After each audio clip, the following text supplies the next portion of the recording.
আসসালামু আলাইকুম। সোনারানি কিচেনে আপনাদের অনেক স্বাগত। আজকে করব আলু পটল দিয়ে সবজি। তো এখানে আমি আলু পটলগুলোকে এরকম ডুমো ডুমো করে কেটে রেখেছি। তো এখানে এগুলোকে এরকমভাবে পটলগুলোকে গোল করে আর আলুগুলোকে একটুখানি মোটা করে কেটে নিতে হবে। এবার বসিয়ে দিচ্ছি কড়াই, আর কড়াইয়ের মধ্যে দিয়ে দিচ্ছি সর্ষের তেল। তো আমি সর্ষের তেলে আগে গোল করে কেটে রাখা পটলগুলোকে ভেজে নেব। তো এখানে লবণ বা হলুদ কোনো কিছুই দেওয়ার প্রয়োজন নেই, শুধু এটাকে অনেকক্ষণ ধরে নাড়িয়ে চাড়িয়ে গ্যাসের আঁচটাকে মিডিয়াম রেখে ভেজে নিতে হবে। অবশ্যই এটাতে একটুখানি সময় লাগবে, কারণ পটলটা অর্ধেকের বেশি ভালো করে ভেজে ফেলতে হবে। খুবই সুন্দর করে এটা যখন ভাজা হয়ে যাবে তখন আমরা এটাকে তুলে নেব, তবে অবশ্যই একটুখানি সময় নিয়েই করতে হবে। তো আমার পটলগুলো প্রায় অর্ধেকের বেশি ভাজা হয়ে এসছে, এটাকে আর একটুখানি লাল করে নেব। যতটা বেশি ভাজা হয়ে যাবে ততই ভালো হবে। তো আমার এটা প্রায় ভাজা শেষ, এখন এটাকে আমি তুলে নিচ্ছি।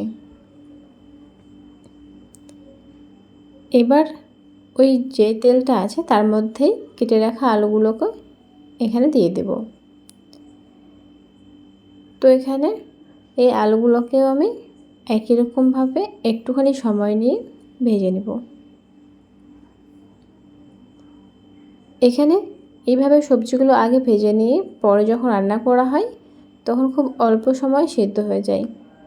তো আমি এইগুলোকে এরকম করে লাল করে ভেজে নিয়েছি। আলুটাও কিন্তু এখন বেশ ভালোভাবে ভাজা ভাজা হয়ে গেছে। এখন এটা একটুখানি নাড়িয়ে চাড়িয়ে তুলে নেব। তো আমি আলুগুলোকে তুলে নিচ্ছি। এবার যে পরিমাণ তেল কড়াইয়ের মধ্যে আছে আর একটুখানি এর মধ্যে দিয়ে দেব। তো একটুখানি আর তেল দিয়ে তার মধ্যে আমি দিয়ে দিচ্ছি তেজপাতা আর দুটো শুকনো লঙ্কাকে ভেঙে দিয়ে দিচ্ছি। আর এর মধ্যে দিয়ে দেব এখন পেঁয়াজ, রসুন আর আদা বাটা। তো এখন এটাকে ভালো করে একটুখানি নাড়িয়ে নেব। তারপরে এর মধ্যে দিয়ে দিচ্ছি লবণ, হলুদ গুঁড়ো, শুকনো লঙ্কার গুঁড়ো, অবশ্যই ঝাল বুঝে ব্যবহার করবেন। এবারে মশলাটাকে ভালো করে আমরা কষিয়ে নেব। এখানে কিন্তু মশলাটাকে ভালো করে কষিয়ে নিতে হবে, ঠিক আমরা যেমন মাছের জন্য মশলা কষাই, তো সেইভাবে মশলাটাকে একটুখানি সময় ধরে ভালো করে কষিয়ে নিতে হবে। মশলাটা যত বেশি কষানো হবে সবজির স্বাদটা ততই বেশি ভালো হবে। তো মশলা কষানো হয়ে গেছে, এখন আমি আলু আর পটলগুলো ভেজে রেখেছিলাম সেগুলো এর মধ্যে দিয়ে ভালো করে নাড়িয়ে আবারও 3 থেকে 4 মিনিট কষিয়ে নেব। এই মশলার সাথে 3 থেকে 4 মিনিট ভালো করে কষালে আরও বেশি ভালো হয়। তো এখন কষিয়ে নেওয়ার পরে এর মধ্যে পরিমাপ মতো পানি দিয়ে দিতে হবে। তো এখানে অবশ্যই পানিটা ব্যবহার করবেন বুঝে, কারণ এখানে ঝোল রাখা যাবে না, পটলগুলো পুরোপুরি সিদ্ধ হয়ে যায় আর গা মাখো মাখো একটা ভাব থাকবে, এরকমভাবেই পানি দিতে হবে।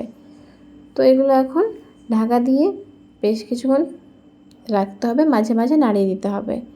তো এখন এগুলো একদম শেষের দিকে হয়ে এসছে, আলু পটল দুটোই সিদ্ধ হয়ে গেছে আর পানিটাও মরে একেবারে গা মাখো মাখো ভাব হয়ে গেছে।